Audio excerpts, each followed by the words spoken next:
Welcome back to Motivated with Meg. This is episode 3 of season 1, The Eating Experiment, where we toss out the food rules and explore how food and freedom connect. Today, we are diving into a topic most of us can relate to: food cravings. Whether it's the sudden urge for something sweet, salty, or rich, cravings often get a bad reputation. We often fear cravings and label them as something we need to resist or control. But what if, instead of viewing cravings as something negative, we approach them with curiosity and non-judgment? Let's start to explore what's behind the craving. For instance, I used to get cravings a lot for like Doritos and Oreos on my drive home from work. And so then I'd stop at a gas station and I'd get them and I'd eat them on my car ride home. And then I'd go upstairs and nobody would know I ate them, except for me. And I think for me, that was one of my cravings, right? Was this like, ooh, I can hide this. Nobody needs to know I ate this. I don't know why that was important, but it was. And so cravings would come up when I was alone. And I had a client this would happen to too. Her husband would go away for a work trip and she'd be home alone in the house. And this would be like one of her biggest struggle times because for some reason we do better in front of other people around when it comes to food usually. When other people are around, we feel judged and watched. So we eat differently and we make different food choices sometimes versus when we're alone, we have different eating habits when nobody's watching. And so I had a client who did this and I resonated with it because I remember doing it too, where they would hide their food. He's going to be out of town, so I'm going, to go and overeat things. I'm going to get food I wouldn't normally get and bring it into the house. And again, this isn't about cutting food groups out or not bringing food into your house. This is really about cravings and just noticing that a craving can come up for so many different reasons and they can feel different for everybody. A lot of times it's like just a consistent thinking about the same food over and over again. But this is where we want to pause and just look at that, get curious. What is that asking? If it's not hunger and we don't need it, why are we craving it? Today, we're going to break that down a little bit. I remember there was a time in my life where I was working. I'm a licensed vet tech and I was an ICU nurse at a hospital in Queens, New York. And, there'd be 12-hour shifts and sometimes you get stuck there a little longer. And that was the name of the game for that job. And so that meant sometimes you didn't get lunch at a normal hour and you had to ignore hunger sometimes because you work in a hospital setting. And so anybody who's ever done that, whether it's with humans or animals, you understand what I'm saying probably. And some people have jobs where they get it. It's a demanding job and you can't just go take a break when you want to and when you need to. But this can really lead to, cravings later, whether that's because we didn't eat enough earlier, so now we have cravings, or okay, the day's finally done. It was a crazy 12-hour shift. I'm home. I can finally decompress. And then I just go reach for food. And that would be my habit. And there would be a craving around that. It wasn't just like a habit to reach for food. It would be like, I've been thinking about this food. I can't wait for it. I want that dopamine hit. I want to feel good because I just had this long day. And then I'm like, food makes me feel good. Let's go get this food. And again, nothing wrong with that. We don't have to judge it. But at some point, it stopped being hunger and it started to be like emotional regulation, numbing out, trying to decompress, which I can do without food. So let's dive in and take a glimpse at some of the science around cravings. And before we do, I just want to say to keep in mind that cravings are not bad, and you are not bad for having them. So let go of any guilt trip or shame cycle that comes up. I know for some that's going to be easier said than done, and I get it. I've been there. Just keep in mind, cravings, they aren't against you. They're often viewed as something negative, like a sign of weakness or lack of control. But what if cravings are really just helpful cues? What if instead of fighting them, we could learn from them and listen to them? And so cravings are influenced by both psychological and physiological triggers. To help anybody listening let go of the guilt trips and shame cycle when it comes to cravings, we're going to dig into what's really behind the urge. And the goal isn't to judge the craving or yourself for having it, but to approach each craving with curiosity and a willingness to experiment. As I said, cravings can come from both our mind and our body. And let's break down a few ways that shows up. The brain's reward system and dopamine. I've mentioned this on a few podcast episodes now. So cravings are closely tied to the brain's reward system, particularly the release of dopamine, which often gives us the feeling of pleasure. So foods high in sugar, fat, or salt can trigger this dopamine release, and it creates a feedback loop where your brain associates certain foods with happiness. And we talked about this in the habit loop back in season 0. And so this can lead to cravings of certain foods even when you're not physically hungry. This response is natural. Our brains are hardwired to seek pleasure, and food can be an easy way to achieve that.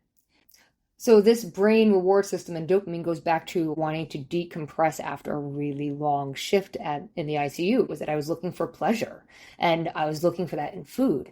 And again, we're not judging that or getting angry at ourselves for that. We're just bringing awareness to that and then maybe looking for other places of pleasure that are not food related in the future. Another cause of cravings can be nutrient deficiencies. So sometimes cravings are our body's way of telling us that we need something specific. For example, you may crave chocolate, and that can indicate a magnesium deficiency. That doesn't mean that every time you crave chocolate, you have a magnesium deficiency. That's not what I'm saying, but it could indicate that. Just like the craving for red meat could be a sign of low iron. And so cravings aren't always about indulging. They can be a reflection of what your body is lacking. And the tricky part here is that it's easy to confuse nutrient cravings with emotional cravings. Another reason you might be experiencing cravings is blood sugar fluctuations. So another common trigger when it comes to cravings is unstable blood sugar levels. When your blood sugar dips, your body seeks quick energy to bring it back to balance. And this is what can lead to cravings for carbs and sweets. It's not that you don't have willpower. It's not that something's wrong with you. It's your body's response to fluctuating blood sugar levels. And this is why you might find yourself craving a sugary snack mid-afternoon or right after a big meal that wasn't very balanced. Stress is another major driver for cravings. When we're stressed, our bodies release cortisol, which can increase our desire for comfort foods, especially those high in sugar and fats. And this is your body's way of preparing for a challenge, wanting quick energy to help handle the stress, get you ready for fight or flight. But when we experience chronic stress, those cravings can become more frequent, harder to manage, and reduce our quality of life. Your day-to-day life might have a good amount of stress in it, and so your body is consistently in this stress mode, and it could lead to a lot of desires of comfort food. And so again, not judging it, but looking at it. Instead of, what's wrong with me? Why do I keep craving this food? Get the food out of my house. How about, hey, whoa, I'm really stressed. How can we reduce stress in life? And then as a byproduct of reducing stress, you might eat less. You might desire comfort foods less. And then we have a lack of sleep. This can also mess with your cravings. When you don't get enough sleep, your body produces more ghrelin, the hormone that makes you hungry, and less leptin, the hormone that signals fullness. So you're not only hungrier, but also crave quick energy sources like sugary and carb-heavy foods. And this is why after a bad night's sleep, it's common to reach for food that provide instant energy, but don't necessarily make us feel good long-term or full long-term. And going back to that hunger and fullness scale, this is one of the ways stress can get in the way with your ability to notice and feel these signals, because sleep deprivation is stressful on the body, and now it's getting in the way of noticing these signals. Okay, only a few more science-based reasons behind cravings. Another one is going to be the role of your gut microbiome. So your cravings may even be influenced by the bacteria in your gut. So the gut microbiome, which is the community of bacteria living in your digestive system, it can influence cravings because certain bacteria thrive on specific types of food, like sugar, and may asking by craving for more of what they need by sending signals to your brain. To help with the cravings, if your gut microbiome is off, the answer is to help balance your microbiome. And this can be done by having a diverse diet that is rich in fiber and whole foods, which can help reduce those intense cravings for processed foods. And sometimes what feels like a craving is simply dehydration. When we're not drinking enough water, our body can misrepresent the signal, and that can lead us to think that we're hungry when we're actually thirsty. So before responding to a craving or even hunger, try drinking a glass of water and waiting a few minutes to see if the craving subsides. Not because food is bad, but because we want to give the body what it needs to function at its best before we give it other things. And then the last thing we're going to talk about when it comes to cravings, reasons why you might be craving something, is around the menstrual cycle. So for women, we have hormonal changes. Men do too, but we're really talking about women's menstrual cycle here and cravings. And so it can really play a significant role in cravings. And during the luteal phase of the menstrual cycle, the days leading up to menstruation, the hormonal fluctuations can cause cravings for carbs and sweets. These cravings are driven by changes in estrogen and serotonin levels, and that makes it more challenging to resist comfort foods during this time of your menstrual cycle. And again, instead of being upset and like, what's wrong with me? And judging yourself and having this guilt trip and this internal negative conversation and self-talk, It's just about recognizing the science behind how our bodies work and then working with it instead of against it. So I want to take a moment to talk about menstrual cycles a little bit deeper because I found this most amazing TED Talk. And I love it because of what it says, but I also love it because of the name. And the naming of this TED Talk is Women Are Not Small Men. And it's by Dr. Stacy Sims. And it highlights key physiological differences between men and women, emphasizing the unique needs women have due to hormonal cycles and metabolic processes when it comes to being an athlete, being active.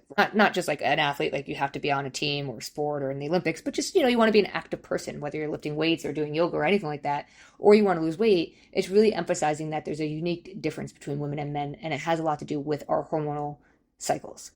And so her central argument is that much of the sports science and nutrition research out there has traditionally focused on men, leading to recommendations that don't account for the differences in the female biology.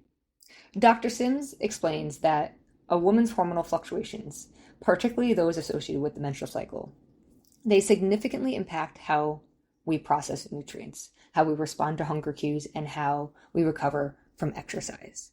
For example, during the luteal phase of the menstrual cycle, women tend to have increased metabolic demands and different energy needs, often feeling hungrier and craving certain foods.